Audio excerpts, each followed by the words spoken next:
ሰላም ጤና ይስጥልኝ። እንዴት ናችሁ? እኔ በጣም ደህና ነኝ፣ እግዚአብሔር ይመስገን። ዛሬ ቡራዬ ለሀይሚዬ ልዩ ስጦታ ያልጠበቀችውን ስጦታ እንግዲህ ሰጥቶ አስደስቷታል ማለት ነው።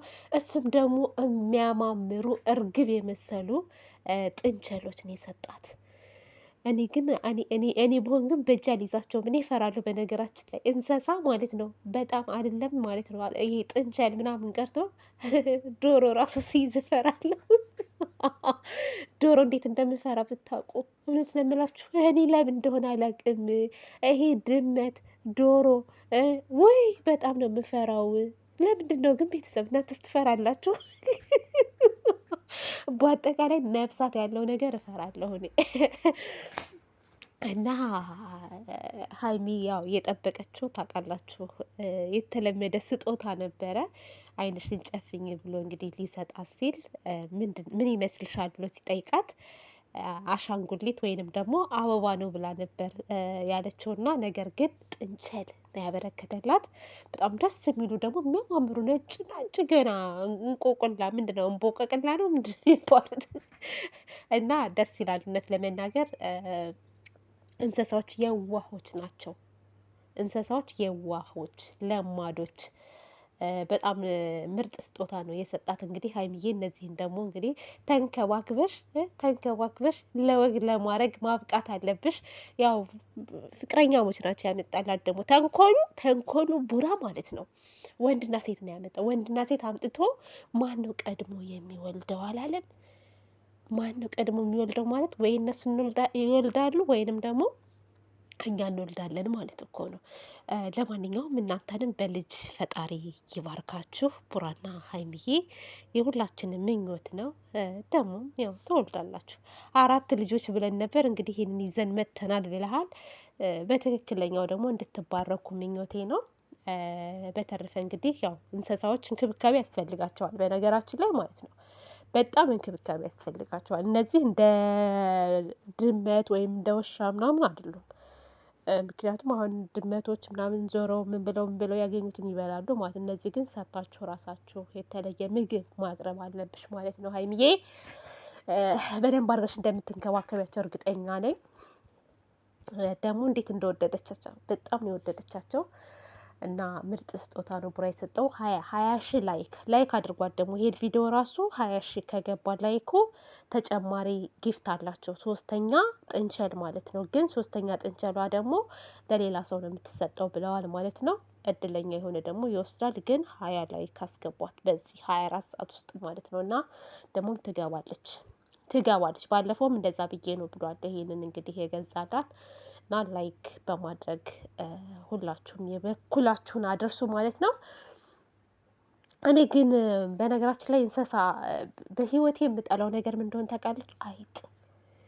አይጥ በጣም ነው የምጠላው። አይጦችም ደግሞ ሮጠው በቃ ባለሁበት ነው የሚያጠቁኝ። የሚገርመው ነገር ባለሁበት ኢትዮጵያ እያለሁማ ምርር ያሉኝ አይጦች ነበሩ። ምርር እናንተ በተኛሁበት ሁሉ እኮ እግሬ ሁሉ ተበልቶ ነበረ።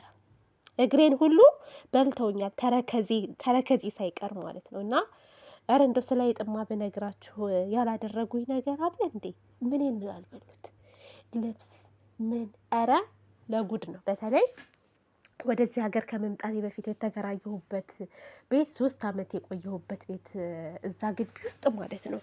ኧረ ከ3 አመት በላይ ነው የቆየሁት።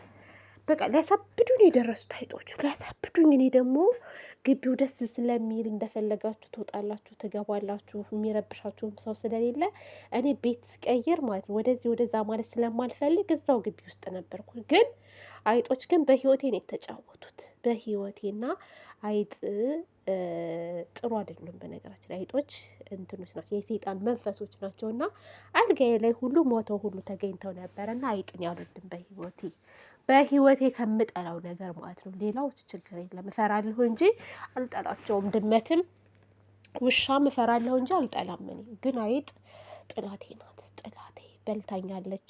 ሁሉ ነገሬን አበላሽታብኛለች። ኧረ ያልተበላሸብኝ ነገር የለም ባይጥ። እና እንደዛ ነው ውዶቼ። ጉንፋን ግን አልለቅልኛል አፍንጫዬ ነገር በቃ። እና ወደፊት ምንድን ነው የምታሳድጊው ቤትሽ ብትሉኝ እኔ ማርባት የምፈልገው ቤቴ ምንም ነገር ማርባት አልፈልግም። እኔ አትክልት ነው ደስ የሚለኝ። በቃ ግቢ ውስጥ አትክልት ምናምን ደስ ይለኛል። አበባዎች፣ ይሄ ቆስጣ፣ ሰላጣ፣ ቃሪያ፣ ጤና አዳም ምናምን እኔ ቤቴ ግቢ ካለኝ እንደዛ ነው ምኞቴ እንጂ ይሄ ጥንቸል ምናምን ምናምን ድመት፣ ውሻ ለማርባት ብዙም እንትን አይደለም፣ ሀሳብ የለኝም ማለት ነው። እና እንግዲህ ሀይሚዬ ያው የተሰጣትን ስጦታ እንክብካቤ ያስፈልጋል። በደንብ አድርገሽ ተንከባከቢ። እንዳንቺ የሆኑ ነጭ የሆኑ ማለት ነው ነጭ የሆኑ እንግዲህ ይዞልሽ መጥቷል። ንጹህ ነሽ፣ ንጹህ ይገባሻል ብሎ ያመጣልሽ ነጭ ነገር ያው እንደምታውቁት ነው፣ ያልቆሸሸ የጸዳ ማለት ነው። እና በጣም ደስ ይላል። ምርጥ ስጦታን የሰጣት ቡራዬ። ቀጣይ ደግሞ እንግዲህ ብዙ ነገር እንጠብቃለን ከእናንተ ልጆች፣ ብዙ ነገር ማለት ነው። ይህ ቀላል ነገር ነው በነገራችን ላይ። ከዚህ የበለጠ ትልቅ ደረጃ ላይ ደርሳችሁ ማየት እንፈልጋለን ሁላችንም። እና ያው አሁን ላይ ምንም ነገር የለም። በእርግጥ ሁሉ ነገር እየተስተካከለ ነው ወደ ቦታው። የመጡትም ሊያጣሉ ተመልሰው ሄደዋል ማለት ነው።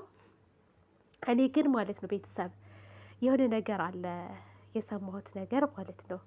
ግን ቆይ አንዳንድ ጊዜ ትዕግስት ያስፈልጋል። መታገስ ጥሩ ነው እና ልታገስ፣ እስኪ ልታገስ ብዬ ነው ዝም ያልኩት እንጂ እነሱ ካልተናገሩ እኔ ራሴ እናገራለሁ ብዬ አስባለሁ እንደ እግዚአብሔር ፍቃድ። እና ወደፊት እነግራችኋለሁ። እነሱ ካልተናገሩ፣ እነሱ ቪዲዮ ሰርተው ካልመጡበት እኔ ራሴ የምነግራችሁ ነገር አለ። ሁላችሁም ማወቅ ያለባችሁ ነገር ማለት ነው። እኔም ያው የነገረኝ ሰው እዛ የሚያውቅ ሰው ነው፣ እያንዳንዱን ነገር የሚያውቅ ሰው እና ለእኔም ትዕግስቱ ይስጠኝና ልታገስ ብያለሁ።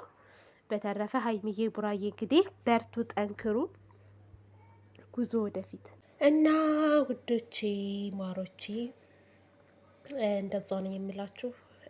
ማንም ሰው ቢሆን ሀሳባችሁን ወይንም ደግሞ አላማችሁን እንዲያጨናግፍ ቦታ መስጠት የለባችሁም። በቃ ፈጽሞ ማለት ነው። ችግርም ካለ ሁለታችሁ ተነጋግራችሁ ብቻ መፍታት አለባችሁ፣ ሀይሚዬም ቡራዬም ማለት ነው። እና ሶስተኛ ወገን ወይንም ደግሞ ሌላ አካል መግባት የለበትም። እሺ መግባት የለበትም። እና ከሌሎች ደግሞ መማር አለባችሁ፣ ከወንድሞቻችሁ ከእህቶቻችሁ። አሁን ትናንትና አይታችኋል አይደለ? መለኛው ነው አመለኛው ከሚስቱ ጋር እንግዲህ ወደ ሙሽዬ ቤት፣ ሚስቱ ሙሽዬ ቤት ስትገባ ልጇን ይዛ ስትመረቅ ምናምንና እናንተም ደግሞ ለዛ ማረግ እንድትበቁ ነው ምኞቴ ማለት ነው ውዶቼ። ይሄ የሚሆነው ደግሞ ትዕግስት ሲኖራችሁ፣ እምነት ሲኖራችሁ ነው። እሺ እምነት ከሌለ እዚህ ደረጃ መድረስ ስለሌለ ማለት ነው።